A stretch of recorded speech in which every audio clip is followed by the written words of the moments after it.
तो हेलो प्यारे प्यारे बच्चों, हम शुरू करने जा रहे हैं केमिकल बॉन्डिंग की ये सीरीज। तो आपका ये पहला लेक्चर होगा जिसमें मैं इंट्रोडक्शन दूंगा बॉन्ड वगैरह कैसे बनते हैं और क्यों बनते हैं बॉन्ड।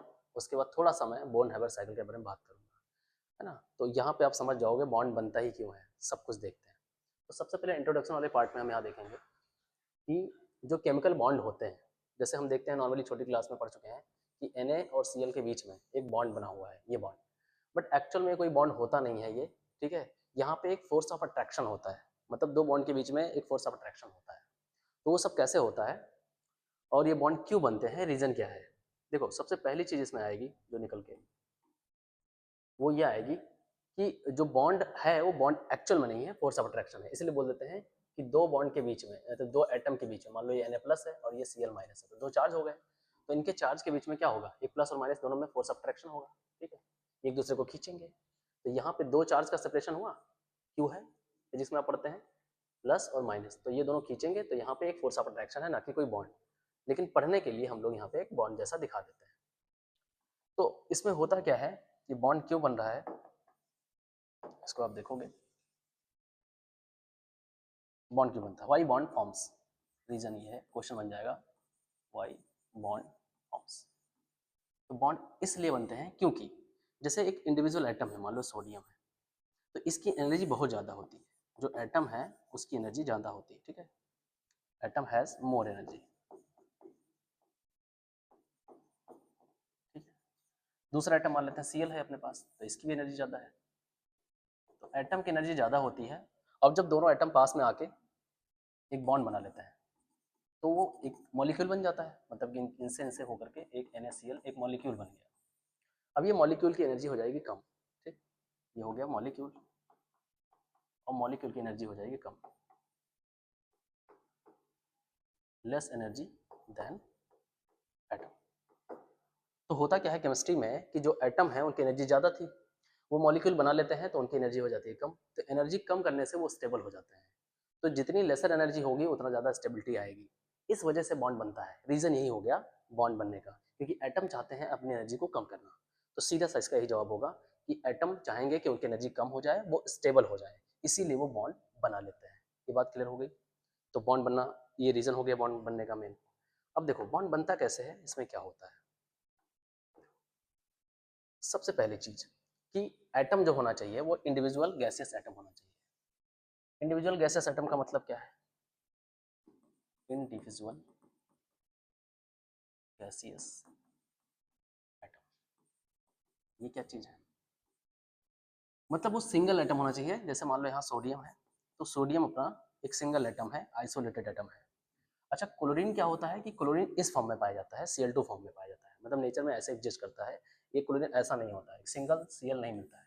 जैसे ऑक्सीजन है, ऑक्सीजन कभी ऐसे नहीं मिलेगा, ऑक्सीजन हमेशा O2 के फॉर्म में मिलेगा, मॉलिक्यूल के फॉर्म में मिलेगा। जैसे नाइट्रोजन है N2, ठीक है, इस फॉर्म में मिलेगा। तो हमें करना क्या होगा, उसको इंडिविजुअल एटम बनाना होगा, गैसेस एटम बनाना होगा, तब वो जाके कंबाइन करेगा इसके साथ। तो देखो जैसे यहाँ पे मान लो कि सोडियम अपनाया, सोडियम एक इंडिविजुअल एटम है, तो सोडियम का एटॉमिक नंबर कितना होता है, 8, सॉरी 11 होता है, 11। तो इसका कन्फिग्रेशन क्या होगा, 2,8,1।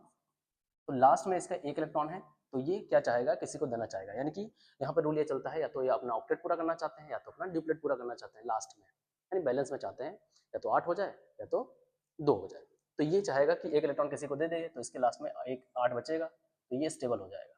जस्ट क्लोरीन की बात करें अगर, तो ये 17 पे होता है, तो इसका होगा 2,8,7। अब इसको एक इलेक्ट्रॉन की जरूरत है, तो ये अपना एक इलेक्ट्रॉन इसको ट्रांसफर करेगा, ठीक। तो ये क्लोरीन आना चाहिए इंडिविजुअल गैसेस एटम, यानी कि सिंगल एटम बन करके, यानी Cl2 के फॉर्म में एग्जिस्ट करता है, तो इसकी जरूरत नहीं है। इसको बॉन्ड को तोड़ना पड़ेगा, इसको ब्रेक करके एक एटम बनाना पड़ेगा।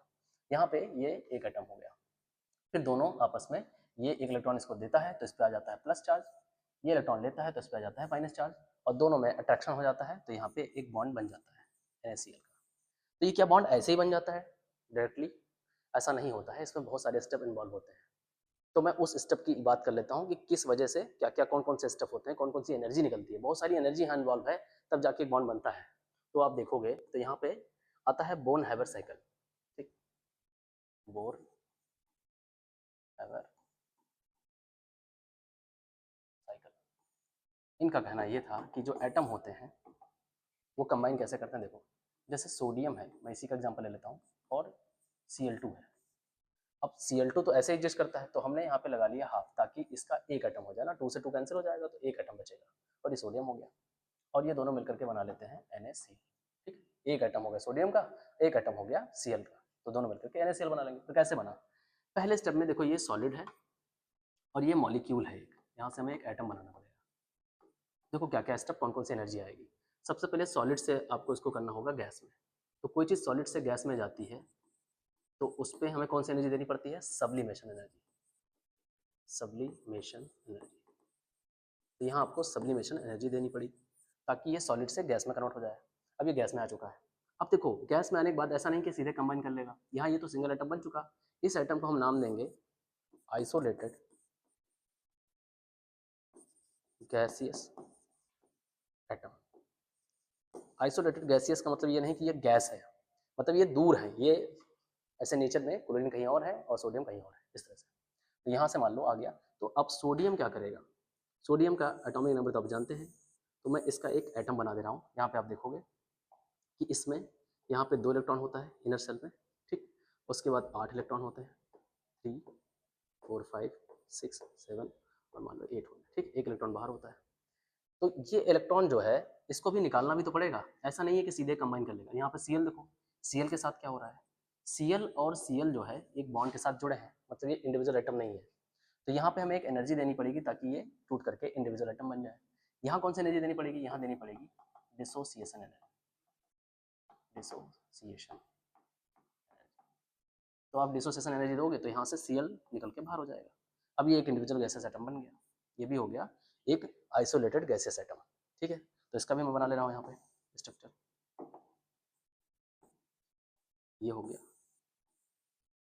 यहाँ पे आप देखोगे अंदर 2 इलेक्ट्रॉन, क्योंकि इसका एटॉमिक नंबर कितना होता है 17, तो 2 यहाँ हो गए और 3 4 5 6 7 8 यहाँ हो गया, ठीक है। और बचा कितना 7, वो बाहर हो जाएगा, 3 4 5 6 और 7। अब देखो अगले स्टेप में क्या होने वाला है, यहाँ पे कौन कौन सी एनर्जी इन्वॉल्व है, सारी एनर्जी आप नोट करते चलोगे ना, मतलब एक बॉन्ड बनने में क्या क्या हो रहा है, कितनी कहानियां हो रही हैं, आप देखो यहाँ आराम से। तो पहले हमने इसको सॉलिड से क्या किया, गैस में किया है, सॉरी यहाँ पे गैस है, जी लगा लेना। तो यहाँ से सॉलिड से क्या हो गया गैस, जहाँ पे सब्लिमेशन एनर्जी देनी पड़ी है। यहाँ पे ये बॉन्ड को तोड़ना पड़ा तो डिसोसिएशन एनर्जी हमें यहाँ पे देनी पड़ी है, ठीक है। अब अगले स्टेप में क्या होगा, इस इलेक्ट्रॉन को बाहर निकालना है ताकि ये एक्सेप्ट कर सके, तो मैं यहाँ पे लिख दे रहा हूँ। देखो अगले स्टेप में क्या होगा, यहाँ से इलेक्ट्रॉन निकालने के लिए हमें एक एनर्जी देनी पड़ेगी तब इलेक्ट्रॉन निकलेगा, यहाँ से अलग से आपको एनर्जी देनी पड़ती है इसको ऐसे। अब जो एनर्जी दोगे तो इलेक्ट्रॉन बाहर आ जाएगा यहाँ से, ठीक, ये इलेक्ट्रॉन यहाँ आ गया, ठीक। अब ये इलेक्ट्रॉन यहाँ जाएगा तो ये एक्सेप्ट करेगा फिर। अब एक्सेप्ट करने के लिए भी एनर्जी लगती है और इलेक्ट्रॉन निकालने के लिए भी एनर्जी लगती है। तो ये वाला इलेक्ट्रॉन हमने यहाँ से अगर निकाला है और यहाँ हमने भेजा है तो यहाँ 2 एनर्जी इन्वॉल्व होगी। पहले तो सोडियम से इलेक्ट्रॉन को निकालने के लिए एक एनर्जी देनी पड़ी जिसको हम बोलेंगे आयोनाइजेशन एनर्जी या आयोनाइजेशन पोटेंशियल। तो यहाँ से जो इससे इलेक्ट्रॉन निकला है ना, मैं इसे डायरेक्ट दिखा दे रहा हूँ कि ये वाला इलेक्ट्रॉन यहाँ से जो निकला है, यहाँ पे कौन सी एनर्जी देनी पड़ी, आयोनाइजेशन एनर्जी, तो ये इलेक्ट्रॉन निकल के बाहर आ गया, आयोनाइजेशन एनर्जी, ठीक है। अब ये इलेक्ट्रॉन गया तो किसके पास गया, क्लोरीन, ये सोडियम है अपना, इसने दिया तो इससे प्लस चार्ज आ गया, और इधर आ गया क्लोरीन, इसने इस इलेक्ट्रॉन को एक्सेप्ट किया। अब जब ये इलेक्ट्रॉन यहाँ पे आएगा, ये एक्सेप्ट करेगा तो यहाँ एनर्जी रिलीज होगी, यहाँ से समझना सारी चीजें है ना, यहाँ पे एनर्जी रिलीज होगी। अब ये जो एनर्जी रिलीज हो रही है इसको बोलते हैं EA, electron affinity, electron affinity, ठीक है, ये एनर्जी रिलीज होगी, ठीक है। अब यहाँ पे देखोगे कि अब ये रिलीज हो गया तो क्या अभी दोनों कंबाइन कर जाएंगे, अभी भी ये कंबाइन नहीं करेगा, इसने इलेक्ट्रॉन दे दिया, उसने इलेक्ट्रॉन एक्सेप्ट कर लिया, 2 एनर्जी यहाँ पे और आई। अब ये दोनों आयंस आपस में आएंगे और अट्रैक्ट होंगे क्योंकि इस पे प्लस चार्ज है और इस पे माइनस चार्ज है, ठीक। अब ये दोनों अट्रैक्ट होंगे, अट्रैक्ट होकर एक बॉन्ड बनाएंगे। अब जो इनके बीच में बॉन्ड बनेगा वहां पे अलग से एक एनर्जी रिलीज होगी, ठीक है, इस जगह पे, उसको बोलते हैं लैटिस एनर्जी, ठीक है। तो देख रहे हैं आप यहाँ पे इतनी सारी एनर्जी इन्वॉल्व है, कौन कौन सी है, सब्लिमेशन एनर्जी है, ठीक है, सॉलिड से गैस किया गया, यहाँ बॉन्ड को तोड़ा गया तो डिसोसिएशन एनर्जी भी आ गई, ठीक है। फिर यहाँ से इलेक्ट्रॉन को निकालने के लिए हमें एक एनर्जी देनी पड़ी, आयोनाइजेशन एनर्जी। फिर इलेक्ट्रॉन एक्सेप्ट कर रहा है, तब वहाँ पे एक एनर्जी और निकल रही है जिसको इलेक्ट्रॉन इंथैल्पी बोलते हैं, या फिर सॉरी इलेक्ट्रॉन गेन इंथैल्पी, या फिर इलेक्ट्रॉन अफिनिटी बोलते हैं, ठीक। फिर ये दोनों हो गए अपने चार्ज वाले फॉर्म में, फिर ये दोनों आपस में अट्रैक्ट करेंगे तो फिर ये बॉन्ड बनाएंगे, तो एक एनर्जी फिर से रिलीज होगी जिसको बोलेंगे लैटिस एनर्जी। तो इतनी सारी एनर्जी इन्वॉल्व होती है तब जाके बॉन्ड बनता है, ठीक है। अब यहाँ पे मेन जो एनर्जी हमने दी है वहाँ पे प्लस लगा लो। देखो सब्लिमेशन एनर्जी हमने देनी पड़ी है तो इसको क्या बोलोगे, प्लस, ये हो गया प्लस। डिसोसिएशन एनर्जी भी देनी पड़ी है तभी बॉन्ड टूटा है तो इसको बोलोगे प्लस, ठीक है, ये भी प्लस। उसके बाद यहाँ पे आयोनाइजेशन एनर्जी हमें देनी पड़ी है, ये भी क्या होगी, प्लस, ये भी प्लस होगी। उसके बाद ये यानी कि इलेक्ट्रॉन एफिनिटी जो है वो रिलीज हुई है तो ये माइनस में लेनी पड़ेगी आपको, ठीक है, याद रखोगे साइन, क्योंकि अभी हमें इसको एक फार्मूला बनाना है। देखो यहाँ भी एनर्जी रिलीज हो रही है, निकल रही है, तो इसको किस में रखेंगे, माइनस में। मतलब जो एनर्जी हमें देनी पड़ रही है उसको प्लस में रखो और जो रिलीज हो रही है उसको माइनस में रखो। इतनी बात क्लियर हो गई है। अब हमें क्या करना है, सारी एनर्जीज को ऐड कर देना है, सबको प्लस कर देना है और एक फार्मूला बनाना है जिसको हम कहते हैं heat of formation, heat of formation. तो कौन कौन सी एनर्जी देखो यहाँ पे, पहले तो सब्लिमेशन एनर्जी, मैं इसको डॉट ऐसा लिख देता हूँ इन शॉर्ट ऐसी, ये देनी पड़ी है तो प्लस में। फिर इस तरफ देखोगे डिसोसिएशन एनर्जी हमें देनी पड़ी है तो इसको लिखोगे प्लस में, ठीक है। उसके बाद फिर लिखोगे प्लस आयोनाइजेशन एनर्जी आपको देनी पड़ी है तो ई डॉट ए प्लस। हाँ अब यहाँ पे एनर्जी रिलीज हो रही है तो इसको आप माइनस कर लो ना, जो रिलीज हो रही है वो माइनस में लिखना था, तो यहाँ पे ई ए रिलीज हुई है, इलेक्ट्रॉन एफिनिटी, ठीक है। और यहाँ पे लैटिस एनर्जी भी क्या हो रही है, रिलीज हो रही है, तो इसको भी माइनस में लिख लो, लैटिस एनर्जी, ठीक है। तो ये कंप्लीट फॉर्मूला बना। लेकिन ध्यान देना हमेशा कि जो हीट ऑफ फॉर्मेशन होता है ये हमेशा पर मोल के लिए होता है, फॉर पर मोल, तो हमें पर मोल के लिए देखना है। मतलब कि देखो एक मोल होना चाहिए, जैसे सोडियम का देखो यहाँ पे हम देखें तो एक मोल है, कोई दिक्कत नहीं, पर क्लोरीन का देखो यहाँ हाफ मोल है, ठीक है, मतलब 2 मॉलिक्यूल्स के लिए हाफ मोल है, तो यहाँ पे आप हाफ मोल लगा दोगे, मतलब एक मोल के लिए पूरा क्या लगता है, यहाँ पे पूरा पर मोल के लिए होता है, पर यहाँ हाफ ही मोल है तो एनर्जी भी हाफ लगेगी, मतलब यहाँ पे आपको ये डिसोसिएशन एनर्जी हाफ कर देनी है। तो ये पूरा कंप्लीट एक फॉर्मूला बन जाता है हीट ऑफ फॉर्मेशन का। अब इस फार्मूले से हम क्या निकाल सकते हैं, लैटिस एनर्जी, मतलब जो बोन हैवर साइकिल था this was specially for for calculation of lattice energy. ये लैटिस एनर्जी निकालने का फार्मूला होता है। मतलब यहाँ पे जैसे कोई क्वेश्चन बनता है नीट या जेई में बेसिकली, तो आपको हीट ऑफ फॉर्मेशन दे देगा, सब्लिमेशन एनर्जी, ये सब सारी एनर्जी दे देगा, और आपको लैटिस एनर्जी नहीं देगा तो आपको इस फार्मूले में रख करके मैथ लगानी है, मतलब लेफ्ट टू राइट करना है, आपको लैटिस एनर्जी पता चल जाएगी। इस तरह से बॉन्ड का फॉर्मेशन होता है और इतनी इतनी सारी एनर्जी इन्वॉल्व होती है। इसी को बोन हैवर साइकिल कहा जाता है, क्योंकि एक साइकिल जैसा हो गया पूरा कंप्लीट एकदम, ठीक है। तो इस तरह से कहानी स्टार्ट हुई और बॉन्ड बनना स्टार्ट हुआ, ये सारी एनर्जी इसमें इन्वॉल्व थी, ठीक है। तो बॉन्ड क्यों बनते हैं और एक्चुअल में बॉन्ड क्या होता है, फोर्स ऑफ अट्रैक्शन होता है, ये सब हम समझ चुके हैं, और कितनी सारी इसमें एनर्जी इन्वॉल्व होती है ये भी हम समझ चुके हैं, ठीक है। अब बात आती है जब बॉन्ड बनता है तो इसमें बहुत सारी थ्योरीज आएंगी, तो बेसिकली जो बॉन्ड की बात है वो हम कर लेते हैं कि कितने टाइप के बॉन्ड बनेंगे, और फिर धीरे धीरे जो थ्योरीज आएंगी वो हम इस चैप्टर में अगले लेक्चर में कवर करते जाएंगे। तो देखो यहाँ जो बॉन्ड की बात आएगी, बॉन्ड हम समझ चुके हैं, तो टाइप ऑफ बॉन्ड की बात कर लेंगे हम ना। Type of bond, type of bond जो होते हैं वो बेसिकली 2 टाइप के होते हैं, एक तो होंगे स्ट्रॉन्ग बॉन्ड, एक होंगे वीक बॉन्ड।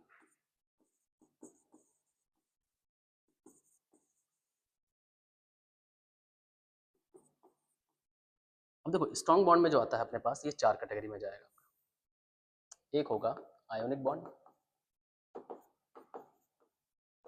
जिसको हम इलेक्ट्रोवैलेंट बॉन्ड भी बोलते हैं, और एक होगा आपका कोवैलेंट बॉन्ड, एक होगा कोऑर्डिनेट बॉन्ड,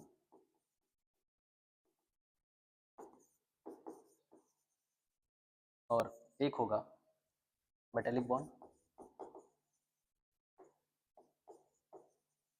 ये सारे स्ट्रॉन्ग होंगे, ठीक है, ये स्ट्रॉन्ग बॉन्ड होंगे, और इनकी एनर्जी लगभग 8 किलो जूल पर मोल से लेकर के 42 किलो जूल पर मोल के बीच में होती है, ठीक है, ये स्ट्रॉन्ग बॉन्ड में आते हैं, ठीक है? अच्छा यहाँ पे देखोगे कि जो वीक बॉन्ड होते हैं, वीक बॉन्ड में अपने पास 2 कैटेगरी आएगी, एक तो H बॉन्ड जिसको हम हाइड्रोजन बॉन्ड बोलेंगे, और एक आपका होगा वंडर वाल बॉन्ड। अब वंडर वाल बॉन्ड का हो चाहे वंडर वाल फोर्स का हो, क्योंकि सबके सब कहीं ना कहीं फोर्स ही है एक तरह से, तो हम बोल सकते हैं इसको फोर्स। ठीक। अच्छा, हाइड्रोजन बॉन्ड जो होता है इसकी energy 8 kilo joule per mole होती है, और इस ये बहुत बिग बॉन्ड होता है वंडर वाल, तो ये इसकी energy less than 8 kilo joule per mole होती है, इससे कम होती है। ठीक है, तो ये सब ध्यान रखोगे, इतने टाइप के बॉन्ड होंगे। अब हमें हर लेक्चर में क्या करना है, वन बाय वन करके सारे बॉन्ड्स को डिटेल के साथ समझना है। ठीक है, तो जैसे लेक्चर आते जाएंगे सबको मैं पूरी डिटेल के साथ समझा दूंगा। यहाँ पे लेक्चर जो आपका रहेगा ये आपका चाहे आपका बोर्ड हो चाहे आपका कंपटीशन का हो, कुछ भी हो, सब प्रॉपर वे में खत्म हो जाएगा। हम लोग एक सीक्वेंस में चलने वाले हैं, जहाँ से पहले लेक्चर का अपना जो ये रहेगा पूरा लेक्चर खत्म हो जाएगा जब पूरा चैप्टर कवर अप हो जाएगा। फिर मैं इसको 3 जो है स्टेप पे लेके चलूँगा। स्टेप नंबर 1 हमारा रहेगा कि पहले मैं एनसीईआरटी के सारे क्वेश्चन कराने की कोशिश नहीं करूँगा, मैं कि सारे करा दूँ, एकदम से परेशान कर दूँ, नहीं। एनसीईआरटी के कुछ खास क्वेश्चन जो आपको डिस्टर्ब करेंगे, मतलब सॉल्व करने जाओगे, जैसे आपने लेक्चर को देख लिया है, तो आपके मैक्सिमम क्वेश्चन तो ऐसे हो जाने हैं। जो प्रॉब्लम देने वाले हैं, जिसमें कुछ नए कॉन्सेप्ट लगेंगे, उसको मैं करवा दूंगा। तो एनसीईआरटी के मोस्ट इंपॉर्टेंट क्वेश्चन मैं कवर करा दूंगा। ठीक है, पहला स्टेप तो ये हो जाएगा। स्टेप 2 में जो हमारे बोर्ड वाले बच्चे हैं उनके लिए कुछ खास खास क्वेश्चन चैप्टर से रिलेटेड करवा दूंगा। अब वो चाहे सीबीएसई वाले बच्चे हों, चाहे आईसीएसई वाले बच्चे हों, चाहे ईपी बोर्ड वाले हों, कैसे भी हों, सबका वो कवर अप हो जाएगा।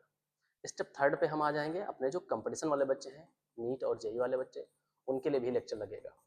ठीक है, जो कि सिर्फ क्वेश्चंस के पीवाईक्यूज के होंगे या इंपॉर्टेंट क्वेश्चन का लेक्चर में ले लूँगा। तो ये 3 स्टेप में रहेगा, ताकि सबको ध्यान में रखते हुए चलना है। ये नहीं कि हमने एक पर्टिकुलर बस केवल बोर्ड को कवर कर दिया, कंपटीशन वाले रह गए। तो किसी को कोई प्रॉब्लम नहीं होनी चाहिए। लेक्चर देखने के बाद अगर पूरा उन्होंने पूरा ध्यान से देख लिया है, तो उसको उस बच्चे को कहीं कुछ और देखने की जरूरत नहीं पड़ेगी। मैं एक सीक्वेंस में कोशिश करूँगा कि सब कुछ कवर अप कर दूँ, फिर उसके बाद आप जो कवर कर पाएंगे इसको, उसके बाद आपको कोई दिक्कत नहीं आएगी। तो ये आपका हो जाएगा, इस तरह से चलेगा। थोड़ी बहुत और बातें करेंगे। ठीक। तो यहाँ बॉन्ड की बात कर रहे थे। अब जब बॉन्ड बनना स्टार्ट हुआ, तो इसमें सबसे पहला जो सबसे स्टार्टिंग में जो स्टार्ट हुआ था, जो आपका आया था, बोल सकते हो कि थ्योरी जो आई थी, तो उस थ्योरी में देखो बेसिकली कई थ्योरी है इस चैप्टर के अंदर, लेकिन सबसे स्टार्टिंग होती है लुइस थ्योरी से। ठीक है, लुइस थ्योरी या कौशल लुइस बोल सकते हो, इसका पूरा नाम। दो लोग थे इसमें, कौशल एंड लुइस थ्योरी। इन्होंने बताया था कि जो बॉन्ड होते हैं, बॉन्ड बनते हैं, उनके जो बैलेंस इलेक्ट्रॉन होते हैं उनको सिंबल से शो करना होता है, सिंबल से, डॉट से शो करना होता है, जो बैलेंस वाले इलेक्ट्रॉन होते हैं, और वही बॉन्डिंग में पार्टिसिपेट करते हैं और बॉन्ड बनाते हैं। ठीक। तो बेसिकली इनकी थ्योरी का कहना ये था कि जो बैलेंस इलेक्ट्रॉन होते हैं, ठीक है, उनको हमें एक सिंबल में दिखाना होता था। जैसे मान लो हम बात कर लेते हैं सोडियम की, है ना, सोडियम, क्लोरीन या फिर ऑक्सीजन। तो जो बैलेंस इलेक्ट्रॉन होंगे, जैसे बैलेंस इलेक्ट्रॉन क्या होता है कि इनका एटॉमिक नंबर कितना होता है, मान लो 11 हो गया, 11, इसका हो गया 17, और इसका हो गया कितना, 8। ठीक। तो यहाँ पे जब आप करोगे तो बैलेंस इसका 2, 8, 1, ये लास्ट वाला जो इलेक्ट्रॉन आया है ये बैलेंस इलेक्ट्रॉन है, ये बैलेंस इलेक्ट्रॉन रहेगा। इसमें आ जाओगे तो 2, 8, 7, ये बैलेंस इलेक्ट्रॉन हो गया। ठीक है, अब बैलेंस इलेक्ट्रॉन ये हो गया, मतलब ये पूरे पार्टिसिपेट नहीं करते हैं इसमें। ये होता है कि या तो वो 4 से ज़्यादा दे नहीं सकते, 4 से ज़्यादा ले नहीं सकते, इनका ये सिस्टम चलता रहता है। जैसे यहाँ पे 2, 6, अब ये 6 इलेक्ट्रॉन देगा नहीं, लेकिन 2 इलेक्ट्रॉन एक्सेप्ट कर सकता है। तो ये कहानी रहेगी कि किसको कितनी जरूरत है। तो इनका बेसिकली थ्योरी जो चला जाता है वो ऑक्टेट रूल पे चला जाता है, ऑक्टेट रूल। ठीक है, ये बात आती है। तो लुईस डॉट सिंबल का मतलब क्या होता है कि जैसे यहाँ पे बैलेंस इलेक्ट्रॉन है, तो एक इलेक्ट्रॉन है, तो इसको लास्ट में ये इलेक्ट्रॉन डॉट से शो कर देते हैं। इसमें 7 है, तो यहाँ पे 1, 2, 3, 4, 5, 6 और 7, ये लुईस डॉट सिंबल हो गया। यहाँ 6 है तो 1, 2, 3, 4, 5, 6। तो इस तरह से इसको शो किया जाता है, लुईस डॉट सिंबल कहलाता है।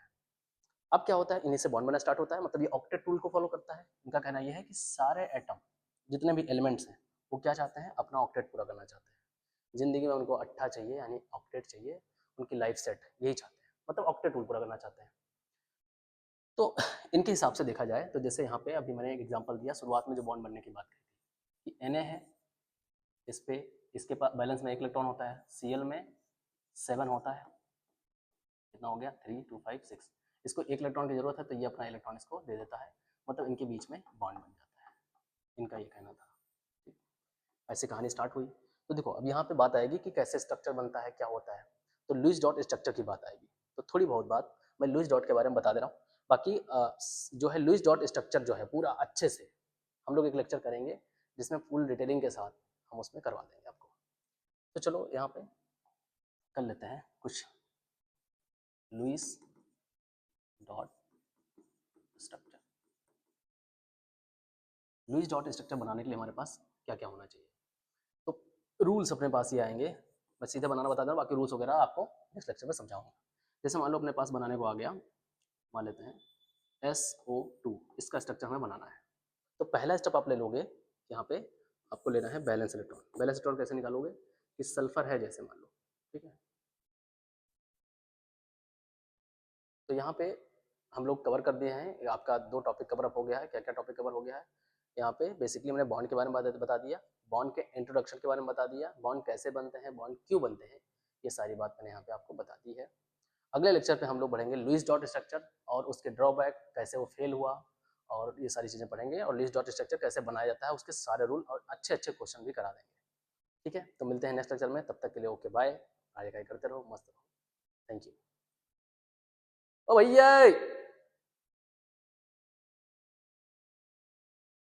आ जाओ।